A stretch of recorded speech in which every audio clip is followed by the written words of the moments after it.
politik kolonial Belanda yang menghadapi rakyat Indonesia tidak menjadi cerdas. Nah, membahayakan kedudukan Belanda kalau yang dijajah semakin pintar kan mereka akan semakin kritis ya. Dan pasti orang kritis kan nggak mau dijajah. Maka kebangkitan kaum terpelajar Indonesia menimbulkan kesadaran nasional untuk merdeka. Kebangkitan nasional itu ditandai tahun 20 Mei 1908 di mana Dr. Wahidin, dokter loh ya, seorang dokter, menghimpun tokoh-tokoh pergerakan nasional dan diwajibkan oleh Dr. Sutomo dan kawan-kawannya dengan membentuk organisasi Budi Utomo. Jadi namanya dokter dari zaman dulu tuh sebenarnya pembebas pemikiran gitu, dan mereka terkenal kritis karena ya bisa dibilang semakin modern pola pikir seseorang ya mereka akan semakin berpikir untuk maju, dan pasti nggak orang-orang maju nggak akan mau dijajah secara pemikiran. Ayo, siapa yang tahu Hari Pendidikan Nasional? Hari Pendidikan Nasional tanggal 2 Mei. Nah, ini salah satu diorama tentang Ki Hajar Dewantara yang mendirikan perguruan sama siswa di Yogyakarta. Nah, ini juga cukup masuk mengkhawatirkan bagi Belanda karena saat semangat nasionalisme sangat menjiwai kehidupan mahasiswa, dan tahun 1935 berlangsung Kongres Pendidikan Nasional yang pertama dengan tujuan menggalang persatuan dan mencari rumusan tentang pendidikan yang bersifat nasional. Bagus ya, soalnya kayak benar-benar ada dalam situ ada murid-muridnya gitu.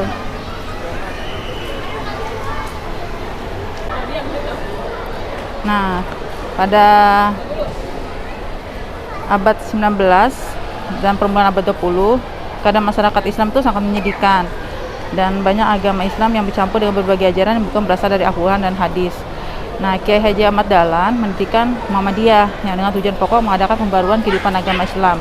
Kegiatannya meliputi bidang keagamaan, pendidikan, dan kemasyarakatan. Jadi ini adalah kisah Muhammadiyah didirikan tanggal 18 November 1912. Ini seperti ada rapat ya, ternyata ini adalah diorama dari Perhimpunan Indonesia tahun 1922. Jadi perjuangan Indonesia merdeka itu juga dipelopori oleh mahasiswa Indonesia yang belajar di luar negeri, yaitu di negeri Belanda. Pada bulan Februari 1927, Perhimpunan Indonesia berjuang di forum internasional dengan mengambil bagian dalam Kongres Liga Anti Kolonial di Brussels, Belgia.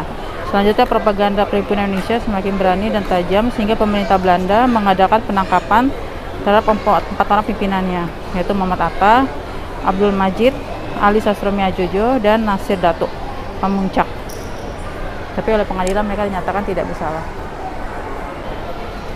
Ayo, kalian bisa nebak gak ini apa? Ini ternyata adalah gagasan pembentukan sekolah kedokteran pertama kali atau Sekolah Dokter Bumi Putra tahun 1898 sampai 1926. Jadi gagasan yang diumumkan dari Gunung Stovia, tempat lahir Budi Utomo, untuk mempertinggi derajat bangsa mendapatkan dukungan di berbagai kota. Konsolidasi segera diadakan dengan menyelenggarakan kongres pada tanggal 4 sampai 5 Oktober 1998 di Jogja. Budi Utomo tumbuh menjadi perhimpunan nasional dan besar dan dilakukan oleh mahasiswa Stovia. Dan dalam rapatnya tanggal 9 Mei 1908 lahirnya Pergerakan Nasional Indonesia, Sekolah Dokter Bumi Putra. Nah, kalau yang diorama ini dia menceritakan pergerakan untuk membebaskan bangsa dari penjajahan menyebar ke seluruh Indonesia. Tahun 1926 dan 1927 timbul pemberontakan terhadap Belanda di Jawa Barat, Jawa Tengah, dan Sumatera Barat. Akan tetapi dapat ditumpas dengan kejam. 13.000 orang ditangkap dan 1.300 orang dibuang ke Tanah Merah di Gul. Dalam perkembangan selanjutnya, di Gul menjadi tempat pengasingan bagi tokoh-tokoh pergerakan nasional antara lain Muhammad Hatta dan Sultan Syahrir.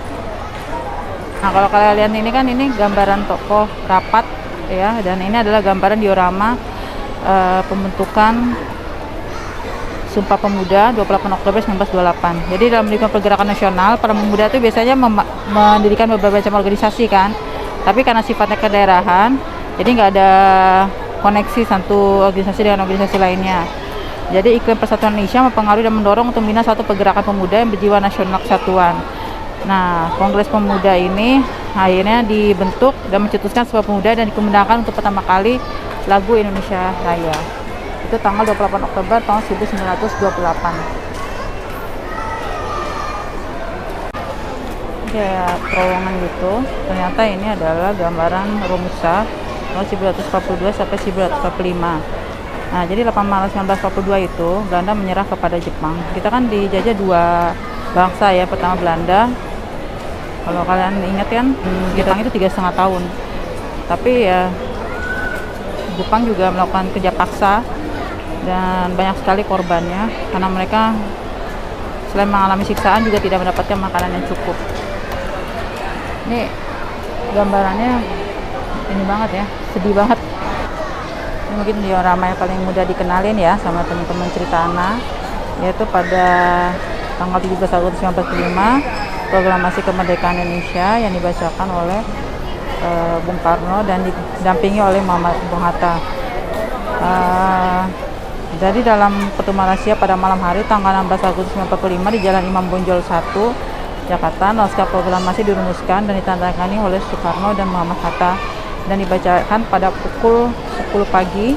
Ya, tiap hari kan tanggal 17 Agustus tiap tahun kita merayakan jam 10 pagi untuk membacakan proklamasi kemerdekaan Indonesia. Ini momentum yang kayaknya semua anak-anak harus tahu deh. Nah, ini besoknya tanggal 18 Agustus 1945 pengesahan Pancasila dan Undang-Undang Dasar 1945.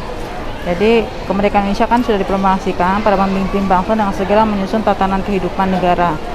Panitia Persiapan Kemerdekaan Indonesia atau disebut dengan PPKI mengadakan rapat di Pejampung Jakarta dan menghasilkan keputusan yang sangat penting mengenai ketatanegaraan Republik Indonesia dan mengesahkan Pancasila sebagai landasan falsafah negara dan Undang-Undang Dasar 1945. Guys, kayaknya aku off dulu ya video kali ini sampai sini. Tapi kan kalian udah bisa dapat gambarannya gimana serunya kalau kalian ngajak adik kalian atau saudara-saudara kalian untuk belajar tentang sejarah dengan cara yang menarik di Museum Nasional. Dan selain harganya terjangkau, kalian bisa dapat ilmu, terus juga bisa refreshing. Nah, tapi aku lebih saranin sih memang jangan di weekend, apalagi hari libur besar, lebih saranin di weekdays. Terus juga dengan kita belajar sejarah, bangsa yang besar tuh bangsa yang bisa menghargai sejarah, bisa menghargai kontribusi dari pahlawan-pahlawannya. Jadi kalau kita dengan belajar sejarah, kita juga punya jiwa untuk bisa mempertahankan apa yang menurut kita benar, apa yang menurut kita baik untuk banyak orang. Nah, masih ada beberapa diorama sih yang bisa kalian lihat selain diorama yang aku bacain tadi. Cuman karena ramai banget, aku ngerasa kayak apa ya, nggak nyaman aja, dan mungkin juga kalian juga bosen dengerinnya, tapi bisa tergambarkan gimana ramenya dan gimana serunya. Terus kalau mau ke lantai atas, tadi aku dapat tiketnya bisa naiknya kalau jam 3 sore, dan aku nggak bisa karena aku harus siap-siap pergi pulang ke Bima. Jadi gitu aja kali ini jalan-jalannya di Museum Nasional.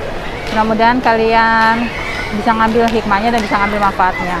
Jangan lupa like, comment, share, dan subscribe channel YouTube Citana. See you. Give it to me like